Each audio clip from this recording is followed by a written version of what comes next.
जी नमस्ते। मैं राकेश। स्वागत है आपका यूट्यूब चैनल एजुकेशन मोड 1 पे। तो यदि आप लोगों ने इससे पहले वाला कल का वीडियो देखा होगा तो उस वाले वीडियो में हमने अधिकतर क्वेश्चंस जो है संस्था व उसके संस्थापक अथवा उस संस्था की स्थापना कब हुई थी इसके बारे में डिस्कस किया था। आज के इस वीडियो में हम इतिहास के जो इम्पोर्टेंट क्वेश्चन है जैसे कि चीनी यात्री भारत में कब आया था, स्वेज नहर का निर्माण कब हुआ था इत्यादि क्वेश्चंस को लेकर के डिस्कस करेंगे। सभी क्वेश्चन इंपॉर्टेंट व सिलेक्टेड है। यदि आप किसी भी एग्जाम की तैयारी करते हो तो ये वीडियो आपके लिए इंपॉर्टेंट रहेगा।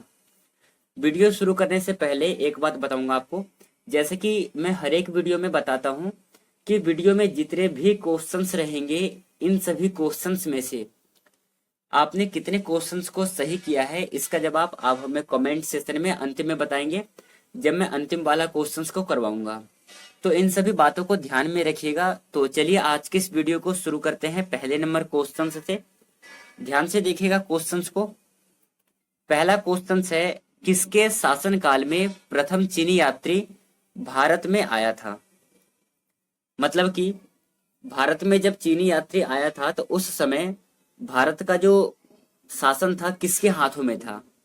तो इसका सही आंसर होगा ऑप्शन नंबर डी। जब चीनी यात्री भारत में आया था उस समय चंद्रगुप्त द्वितीय जो थे भारत के शासक थे। तो option number D right answer होगा। सेकंड क्वेश्चन है, ताजमहल की डिजाइन तैयार करने वाला वास्तुकार कौन था। ताजमहल आपको पता होगा कि भारत में जैसे कि बहुत ही फेमस घूमने वाले जगहों में से एक है। तो आपको बताना है कि जो ताजमहल का डिजाइन जो स्ट्रक्चर तैयार किया था उस वास्तुकार का नाम क्या था। तो सही आंसर होगा इसका ऑप्शन नंबर बी। उस्ताद ईसा ने ताजमहल के डिजाइन को तैयार किया था। Option number B right answer है। अगला क्वेश्चन देखेंगे। अगला क्वेश्चन है, स्वामी दयानंद सरस्वती ने किस समाज की स्थापना की थी। चार समाज दे रखे हैं। पहला है ब्रह्म समाज, दूसरा है आर्य समाज, तीसरा है प्रार्थना समाज और चौथा है दयानंद वैदिक समाज। इन चारों समाजों में से स्वामी दयानंद ने किस समाज की स्थापना की थी। तो आंसर होगा इसका option number B. Swami Dayanand ने आर्य समाज की स्थापना की थी और 1875 में मुंबई में इसकी स्थापना की थी। तो ऑप्शन नंबर जो है बी राइट आंसर हो जाएगा। चौथा क्वेश्चन को देखेंगे, मुगल वंश की स्थापना भारत में कब हुई थी। क्वेश्चंस में कहा है कि मुगल वंश की स्थापना भारत में किस वर्ष की गई थी। बताइए क्या हो जाएगा सही आंसर। आपको बताना है कि मुगल वंश की स्थापना भारत में कब हुई थी। सही आंसर है 1526 में मुगल वंश की स्थापना भारत में की गई थी। Option number C right answer है। चलिए अगला क्वेश्चन है, बक्सर का युद्ध कब आरंभ हुआ था। क्या हो जाएगा सही आंसर। नीचे आपको चार ऑप्शंस दे रखे हैं। इन चारों में से आपको बताने हैं कि बक्सर का युद्ध किस वर्ष की गई थी, किस वर्ष हुआ था। सही आंसर है ऑप्शन नंबर बी। 1763 में बक्सर का युद्ध हुआ था। Option number B right answer है 5वें नंबर क्वेश्चन का। छठा क्वेश्चन है, बुद्ध किस वंश से संबंधित थे। बुद्ध किस वंश से संबंधित थे। तो क्या हो जाएगा सही आंसर। ऑप्शंस में है शाक्य वंश, सात्रिया वंश, कुरु वंश और मौर्य वंश।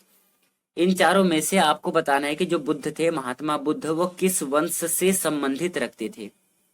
सही आंसर है ऑप्शन नंबर ए। बुद्ध जो है शाक्य वंश से थे। Option number A correct answer है। अगला क्वेश्चन देखेंगे। अगला क्वेश्चन है, सितार का जनक निम्नलिखित में से किसको माना जाता है। अमीर खुसरो, तानसेन, बैजू बावड़ा और इनमें से कोई सा नहीं।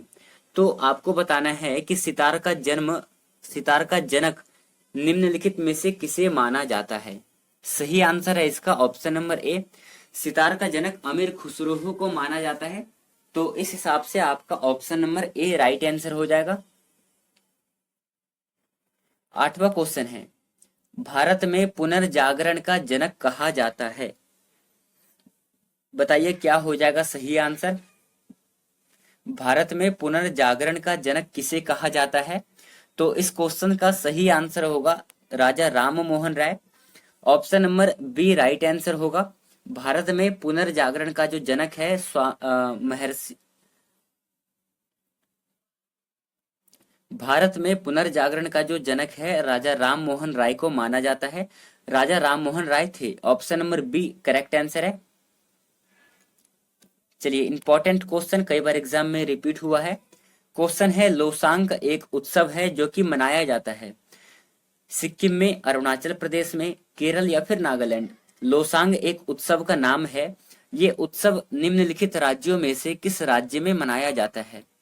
तो मैंने आपको जब मैं वीडियो नंबर 70 करवाया था तो उस वीडियो में मैंने आपको बताया था कि लोसांग जो उत्सव है सिक्किम में मनाया जाता है। Option number A correct answer होगा। अगला क्वेश्चन है गिरनार पहाड़िया कहां पर स्थित है? गिरनार की जो पहाड़ी है कहां पर स्थित है? सही आंसर है Gujarat. Option number A correct answer है। चलिए अगला क्वेश्चन है, और ये जो सूक्ति है बहुत ज्यादा इंपॉर्टेंट सूक्ति है। श्री कृष्ण गीता में कहते हैं कर्मण्यवाधिकारस्ते मां फलेषु कदाचन। किस धर्म ग्रंथ की उक्ति है?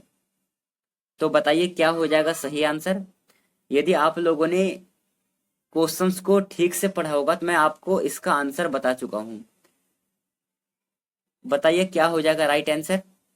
आंसर है इसका ऑप्शन नंबर सी श्रीमद् भगवत गीता। मैं जब क्वेश्चंस को करा रहा था तो मैंने कहा था श्री कृष्ण जी गीता में कहते हैं कर्मण्यवाधिकारस्ते। मैंने आपको वीडियो के प्रारंभ में ही बता दिया था कि ये सूक्ति कहाँ की है, गीता की है। तो option number C right answer है। नेक्स्ट क्वेश्चन है दक्षिण भारत के अलवार थे संत, योद्धा, व्यापारी या फिर मूर्तियों के शिल्पकार। दक्षिण भारत के अलवार क्या थे? तो मैंने आपको बताया था कि दक्षिण भारत के अलवार संत थे। Option number A correct answer है। अगला क्वेश्चन को देखेंगे, 13वां क्वेश्चन है मधुबनी लोक कला किस राज्य से संबंधित है? जैसे कि आपने ऊपर बताया था कि जो लोसांग उत्सव है सिक्किम से संबंधित है, सिक्किम का उत्सव है, वैसे ही मधुबनी पेंटिंग किस राज्य से संबंधित है? आपका आंसर होगा ऑप्शन नंबर सी मधुबनी जो है बिहार से संबंधित है। Option number C right answer है। अगला क्वेश्चन है बंगाल में भक्ति आंदोलन के प्रवर्तक थे नामदेव, चैतन्य, रामानंद और रामानुज। निम्नलिखित में से बंगाल में भक्ति आंदोलन के प्रवर्तक कौन थे? क्या हो जाएगा सही आंसर? तो आंसर है इसका option number B Chaitanya Bengal में भक्ति आंदोलन के प्रवर्तक थे। Option number B correct answer है। अगला क्वेश्चन है बिरजू महाराज किस क्षेत्र में सुविख्यात कलाकार थे? किस क्षेत्र के कलाकार थे बिरजू महाराज? नीचे आपको 4 ऑप्शंस दे रखे हैं, इन चारों में से करेक्ट आंसर कौन सा होगा? चूज करिए एक आंसर को। राइट आंसर है option number D Birju Maharaj Kathak नृत्य के प्रसिद्ध कलाकार थे। Option number D correct answer है।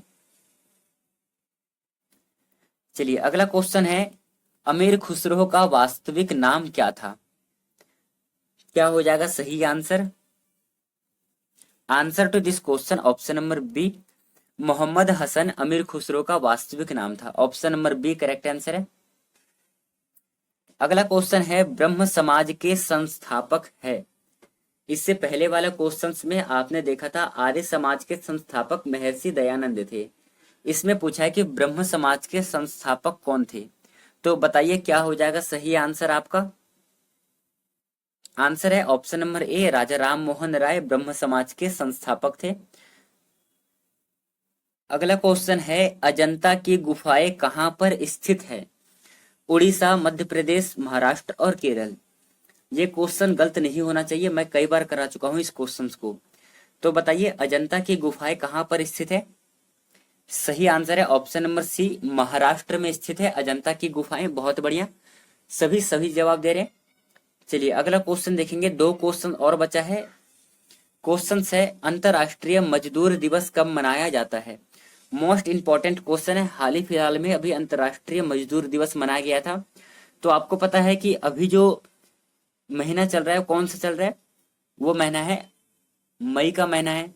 तो आपको पता होगा कि अभी हाल ही फिलहाल में 1 मई को मजदूर दिवस मनाया गया था। तो option number D right answer है।